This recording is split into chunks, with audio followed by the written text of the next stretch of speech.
কোরআন বিশ্ব মানবতার জন্য এক আলোকবর্তিকা হিসেবে, গাইড পাথ হিসেবে আল্লাহ তাআলা পাঠিয়েছেন। এই কোরআনের সংস্পর্শে যারা এসছে তারাই হেদায়েতের আলোয় নিজেকে উদ্ভাসিত করতে পেরেছে। যারা কোরআন থেকে দূরে সরে আছে কিংবা ছিল ইতোপূর্বেও, তারা পথভ্রষ্ট, ভ্রান্ত পথে ধাবিত হয়েছে। যারা পথের দিশা পেতে চায়, সঠিক পথে পরিচালিত হতে চায়, রব্বে কারীমের কাছাকাছি পৌঁছতে চায়, আল্লাহ তাআলার সন্তুষ্ট ভাজন প্রিয় বান্দায় পরিণত হতে চায়, কোরআনের কাছে আসার কোনো বিকল্প নাই। কারণ কোরআনকে আল্লাহ তাআলা নূর হিসেবে তিনি আমাদের কাছে পাঠিয়েছেন। আর মহাগ্রন্থ আল কোরআনে সূরাতুশ শূরার 53তম আয়াতে তিনি বললেন, ওয়া জাআলনাহু নূরান নাহদি বিহি মান নাশাউ মিন ইবাদিনা। এই কোরআনের আলো দিয়ে আমার বান্দাদের যাকে মন চায় আমি তাকে হেদায়েতের পথ দেখাই। অতএব হেদায়েতের পথে যদি আপনাকে চলতে হয় বা আমাকে যদি হেদায়েতের পথে পরিচালিত হয়, কোরআনের আদলেই চলতে হবে। কোরআনের বাইরে আমি যত চেষ্টাই করি না কেন হেদায়েতের পথে চলবার জন্যে, শান্তির পথে এগোবার জন্যে, শান্তি ছড়িয়ে দেওয়ার জন্যে, বৈষম্য মুক্ত সমাজ কিংবা রাষ্ট্র গঠন করবার জন্য কশ্চিনকালেও সম্ভব না। সম্ভব কেবলই হেদায়েতের আলোকে যদি আমরা চলি, আর সেই হেদায়েত হলো আল কোরআন।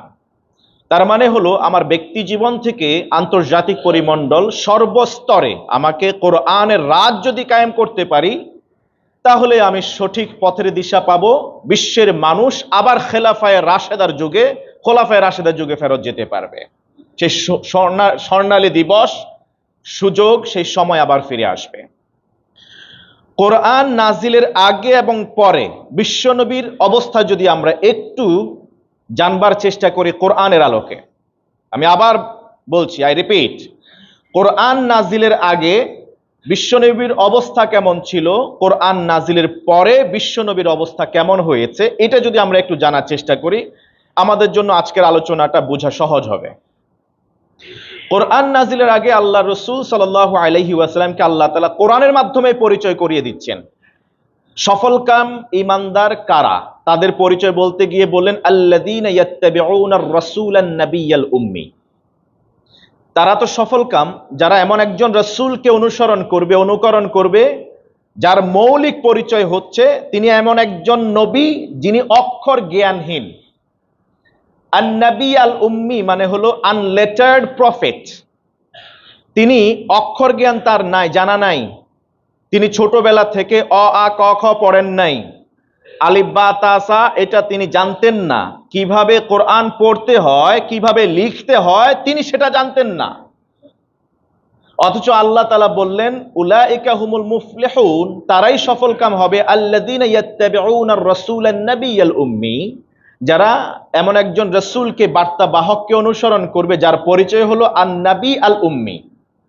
তিনি নিরক্ষর একজন নবী, তিনি লিখতে জানেন না, পড়তে জানেন না।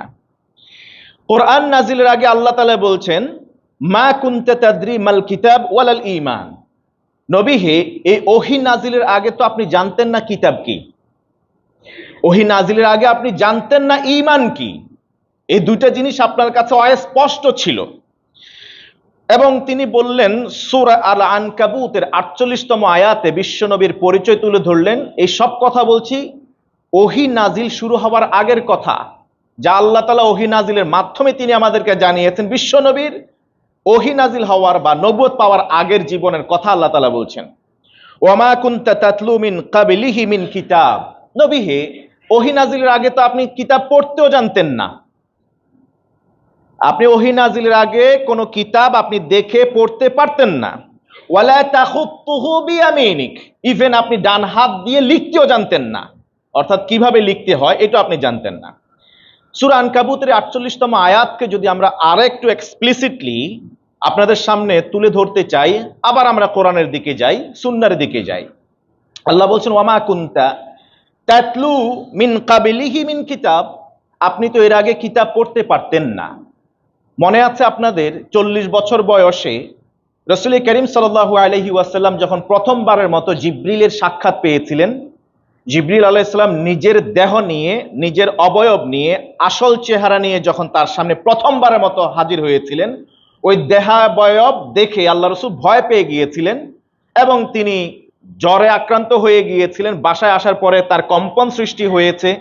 খাদিজাতুল কুবরা রাদিয়াল্লাহু তাআলা আনহাকে বললেন, জাম্মিলুনি জাম্মিলুনি, আমাকে চাদর দিয়ে কম্বল দিয়ে চেপে ধরো। চেপে দেওয়ার পরেও, কম্বল গায়ের উপরে দিয়ে দেওয়ার পরেও তার কম্পন থামছিল না। খাদিজাতুল কুবরা রাদিয়াল্লাহু তাআলা আনহা উপর থেকে চেপে তাকে ধরে রেখেছিলেন। সেই সময়ে জিবরিল প্রথম সাক্ষাতে কি বললেন? ইকরা, পড়ুন। নবীজি ওই যে স্বভাব সুলভ ভাবে তিনি বললেন, মা আনা বিকারি, আমি তো পড়তে জানি না। ঠিক আল্লাহ তাআলা বলছেন, মা কুনতা তাদরি মা কুনতা তাতলু মিন ক্বাবলিহি মিন কিতাব, নবী আপনি তো ইতোপূর্বে কোরআন নাজিলের আগে আপনি পড়তে জানতেন না। ঠিক গারে হেরায় প্রথম ওহী নাজিলের সময় তিনি বললেন, আমি পড়তে জানি না। চেপে ধরলেন, ছেড়ে দিলেন, বললেন আবার পড়েন, বললেন আমি পড়তে পারি না, আবার বললেন পড়তে পারি না, তিনবার বললেন, চতুর্থবার এরপরে তার পড়া শুরু হয়ে গেল, ইকরা বিসমি রাব্বিকাল্লাযী খালাক। টানা 5 আয়াত তিনি পড়ে ফেললেন। সুবহানাল্লাহ। ওয়ালা তাখুতুহু বিয়ামিনিক, নবী হে আপনি তো লিখতেও জানতেন না। হুদাইবিয়ার সন্ধির কথা মনে আছে আপনাদের না? চুক্তিগুলি সব যখন ইসলাম আর মুসলমানদের বাহ্যিকভাবে বিপক্ষে চলে গেল, আলী ইবনে আবি তালিব রাদিয়াল্লাহু তাআলা সেই সন্ধি চুক্তি লিখলেন। শেষে এই চুক্তির যার নাম, যিনি চুক্তি করছেন, মুহাম্মদ রাসূলুল্লাহ সাল্লাল্লাহু আলাইহি ওয়াসাল্লাম, এই নামটা রাসূলুল্লাহ মুছে দেওয়ার জন্য তারা বলল। নবীজি সাল্লাল্লাহু আলাইহি ওয়াসাল্লাম তিনি পর্যবেক্ষণ করছেন। আলী ইবনে আবি তালিবকে আল্লাহ রাসূল সাল্লাল্লাহু আলাইহি ওয়াসাল্লাম বললেন, রাসূলুল্লাহ মুছে দাও, মুহাম্মদ ইবনে আব্দুল্লাহ লেখো। এই লেখালেখির কাজ কিন্তু আল্লাহ রাসূল করেন নাই, তিনি শুধুমাত্র ইনস্ট্রাকশন দিয়েছেন, কারণ তিনি ওই সময় লিখতেও জানতেন না। তিনি লিখতে জানতেন না। রাসূলুল্লাহ এই শব্দ মুছে দেবে, এই ক্ষমতা, এই সাহস বা দুঃসাহস আলী রাদিয়াল্লাহু তাআলা দেখান নাই। কিন্তু নবীজি সাল্লাল্লাহু আলাইহি ওয়াসাল্লাম মুছে দিতে বললেন, এরপরে মুছে দেয়া হলো, মুহাম্মদ ইবনে আব্দুল্লাহ লেখা হয়েছিল। তারা বলল যে যদি রাসূলুল্লাহ আমরা স্বীকৃতি দেই, মেনেই নেই, তাহলে এত কিছু দরকার কি ছিল? প্রশ্ন তো এখানে রাসূলুল্লাহ শব্দ, শব্দ চয়ন, শব্দের প্রয়োগ, এটা যে কত মারাত্মক হতে পারে এটা জ্ঞানীরাই কেবলমাত্র বুঝতে পারে। যেমন ইনক্লুসিভ স্টেট নিয়ে কথা হচ্ছে, ইউনিফাইড সোশ্যাল কোড নিয়ে কথা হচ্ছে, অন্তর্ভুক্তিমূলক রাষ্ট্র আর সমাজ প্রতিষ্ঠা, অন্তর্ভুক্তিমূলক একটা সংবিধান তৈরি করার কথা বলা হয়েছে। অন্তর্ভুক্তি শব্দটা কিন্তু লোভনীয় একটা শব্দ এবং এটা একটা নিরীহ শব্দ। এই শব্দের মধ্য দিয়ে যা কিছু অপরাধমূলক, যা কিছু শরিয়া সাংঘর্ষিক, তাও সংবিধানে কিংবা রাষ্ট্রে এটা প্রয়োগ করা সম্ভব। কিন্তু আমরা এটা যারা এ নিয়ে ভাবি না, চিন্তা করি না, ইনক্লুসিভ স্টেট এটা আমরা মনে করি হ্যাঁ সবার সমান অধিকার থাকবে। সমান অধিকার নয়, ন্যায্য অধিকার দরকার। সমান অধিকার নয়, ন্যায্য অধিকার দরকার। যে এলাকায় পানি প্রচুর, সে এলাকায় আপনি আবার পানি দিতে যাবেন না অন্য এলাকায় যেমনিভাবে পানি দিয়েছেন, নাহলে এই পানি তার জন্য ক্ষতির কারণ হবে।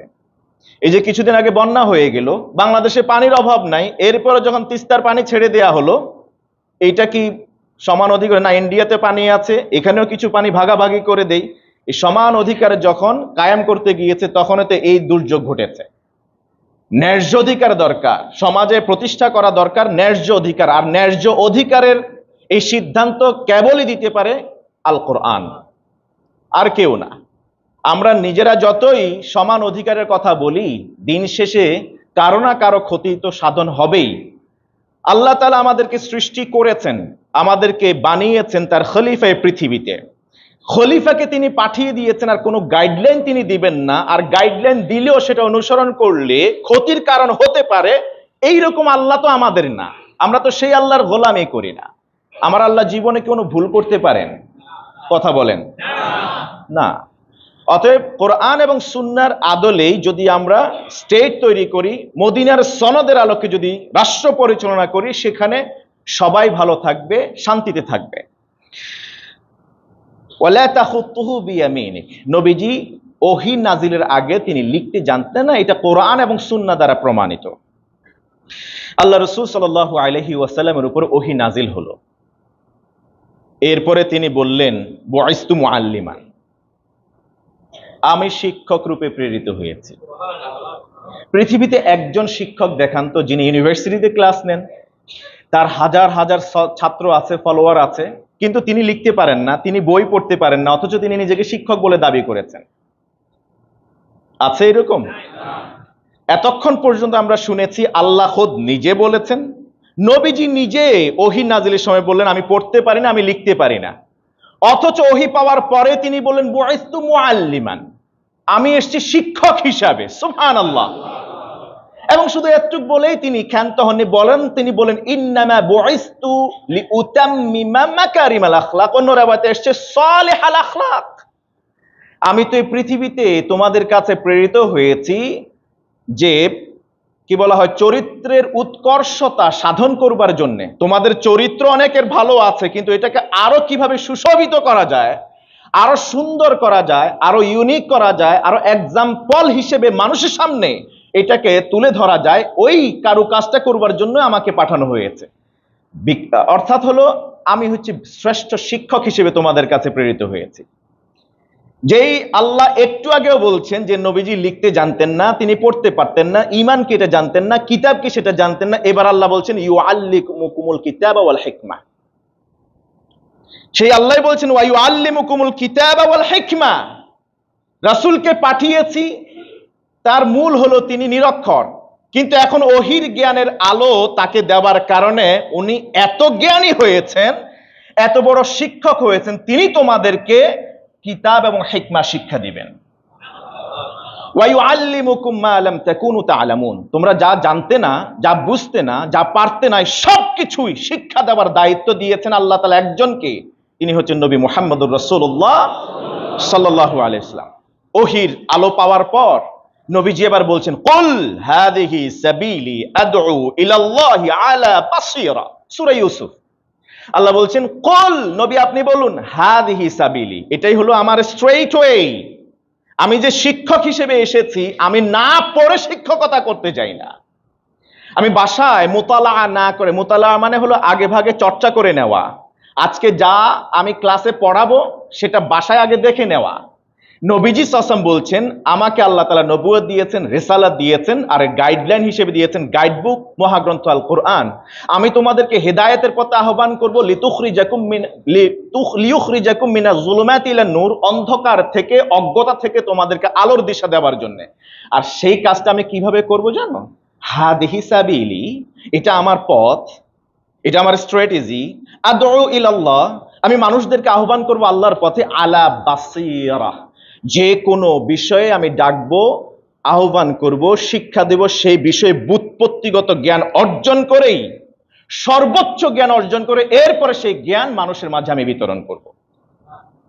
আমি মুখস্থ মুতালা না করে, আগে স্টাডি না করে মানুষকে আহ্বান করব না, পড়াবো না। আমি এমন উম্মত, এমন ছাত্র আমি তৈরি করব না যে ছাত্র শিক্ষক কিছুই জানে না। সুবহানাল্লাহ। ওহী ইকরা বলার আগে, নাজিল হওয়ার আগে, এ ওহী পাওয়ার আগে নবীজি সাল্লাল্লাহু আলাইহি ওয়াসাল্লাম কিছু জানতেন না। আর এখন তিনি বলছেন আমি পড়া ছাড়া, জ্ঞান অর্জন ছাড়া, ওহী ছাড়া আমি মানুষকে আহ্বানে করব না, এটা আমার স্ট্র্যাটেজি। সুবহানাল্লাহ। বলেন তো দেখি, নবীজির নবুয়তে জিন্দেগির 23 বছরে কোনো একটা মুহূর্ত কি আল্লাহ রাসূল ওহীর বাইরে ছিলেন? ওহীর আলো ছাড়া, ওহীর জ্ঞান ছাড়া তিনি মানুষকে আহ্বান করেছেন।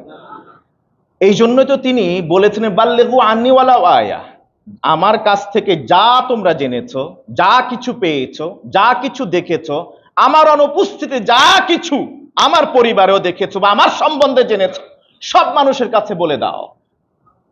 এই সাহস এবং বলার এই যোগ্যতা, সাহসিকতা কেবল নবীজি সাল্লাল্লাহু আলাইহি ওয়াসাল্লামের ছিল এই কারণে, কারণ he was guided and led by Allah সুবহানাহু ওয়া তাআলা in accordance with the Quranic principles. Allah তাআলা তাকে গাইড করেছেন, আর গাইড বুক ছিল কি? কোরআন। এই জন্য তো আল্লাহ বললেন ওয়ামা ইয়ানতিকু আনিল হাওয়া ইন হুয়া ইল্লা ওয়াহয়ু ইউহা, আমার নবী মন গড়া কোনো কথাই বলেন না, তিনি যা বলেন সেটাই হলো ওহী, তিনি জাস্ট ওহীর অনুসরণ অনুকরণ করেন। যদি তিনি নিজের মন গড়া কোনো কিছু চালিয়ে দিতেন, রচনা করতেন, আমি তার জিহ্বাটাকে টেনে ধরতাম আর সেটাকে কেটে ফেলে দিতাম। নবীজি সেটা করেছেন? এই জন্য দেখবেন নবীজির জীবন চরিত্র স্টাডি করে দেখবেন, একেবারে আপনি যদি লেন্স দিয়েও খোঁজেন জীবনে একটা ভুল, একটা স্খলন আল্লাহ রসুলের জীবন থেকে আপনি বের করতে পারবেন না। সুবহানাল্লাহ। নবীজি সাল্লাল্লাহু আলাইহি ওয়াসাল্লাম যিনি ছিলেন নিরক্ষর, এবার তিনি কি বলছেন? সহিহুল বুখারীর 20তম হাদিসে উদ্ধৃত হয়েছে, আল্লাহ রসুল সাল্লাল্লাহু আলাইহি ওয়াসাল্লাম কোন এক প্রসঙ্গ, দীর্ঘ হাদিস, আমি সেদিকে যাচ্ছি না, প্রসঙ্গের কারণে শুধু অংশটুকুন কোট করছি। তিনি বললেন, ইন্না আতকাকুম ওয়া আ'লামুকুম বিল্লাহি আনা। ইন্না আতকাকুম ওয়া আ'লামাকুম বিল্লাহি আনা। জেনে রাখো, আল্লাহর ব্যাপারে সবচেয়ে বেশি জানি আমি, আর কেউ না। সুপারলেটিভ ডিগ্রি, এরপর আর কোনো ডিগ্রি নাই, এরপর আর কোনো বিশেষণ নাই যেটা দিয়ে কোনো শব্দ প্রয়োগ করা যায়। নবীজি সাল্লাল্লাহু আলাইহি ওয়াসাল্লাম বললেন যে একটু আগেও আল্লাহ বললেন যে আপনি তো কিতাব কি সেটাই জানতেন না, আপনি কোরআন কি এটাই জানতেন না, ঈমান কি এটাই আপনি জানতেন না, অথচ সেই নবী এখন বলছেন আ'লামাকুম বিল্লাহি আনা ওয়া আ'রিফুকুম বিল্লাহি আনা। অন্য রাওয়ায়াতে এসেছে আল্লাহকে সবচেয়ে বেশি ভালো জানি আমি, সবচেয়ে বেশি ভালো চিনি আমি, এবং সবচেয়ে বেশি জ্ঞান রাখি আল্লাহর ব্যাপারে আমি নবী মুহাম্মদুর রাসূলুল্লাহ সাল্লাল্লাহু আলাইহি ওয়াসাল্লাম। এই যে আমূল পরিবর্তন, পুরো ঘুরে যাওয়া, চেঞ্জ হয়ে যাওয়া, এই পরিবর্তন সাধিত হয়েছে কি দিয়ে? কথা বলেন, আওয়াজ দিয়ে বলুন, কি দিয়ে? আল কোরআন দিয়ে। কিন্তু আমরা যখন এখন আল কোরআন দিয়ে সমাজ পরিচালনার কথা বলি, রাষ্ট্র পরিচালনার কথা বলি, কোরআন দিয়ে সমাজ পরিবর্তনের কথা বলি, ব্যক্তি পরিবর্তনের কথা বলি, তখনই তো ট্যাগ দিয়ে দেওয়া হয় জঙ্গি, মৌলবাদ।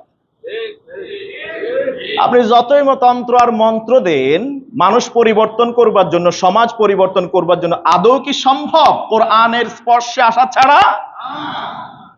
মোটেই সম্ভব না, মোটেই না, পারবেন না। নবীজি পারেন নাই। হিলফুল ফুজুল গঠন থেকে নবুয়ত পাওয়ার পর্যন্ত 23 বছর একজন মানুষকেও তিনি পরিবর্তন করতে পারেন নাই, একটা সমাজকে তিনি পরিবর্তন করতে পারেন নাই।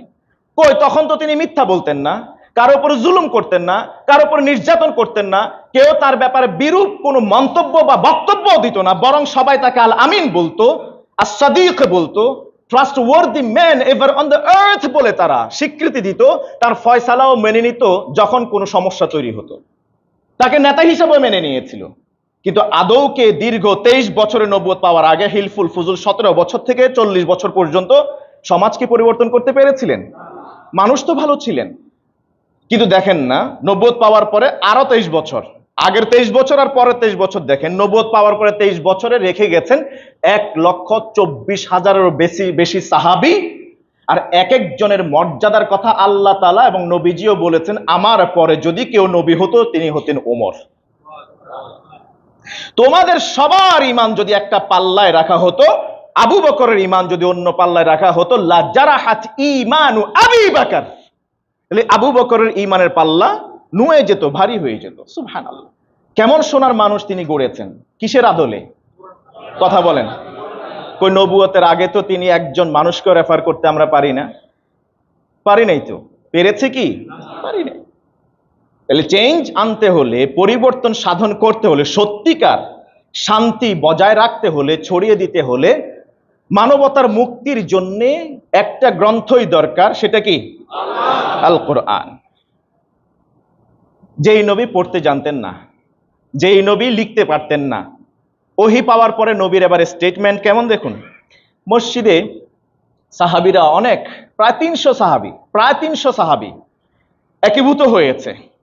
বিভিন্ন সহিহ বুখারীর হাদিস, সহিহ মুসলিমে একই হাদিস উদ্ধৃত হয়েছে, 2359তম হাদিস। নবীজি সাল্লাল্লাহু আলাইহি ওয়াসাল্লাম কথা বলছেন, কোন সাহাবীর মাঝে এইরকম একটু ধারণা তৈরি হয়েছে যে নবী কি আর সব বিষয় জানেন নাকি?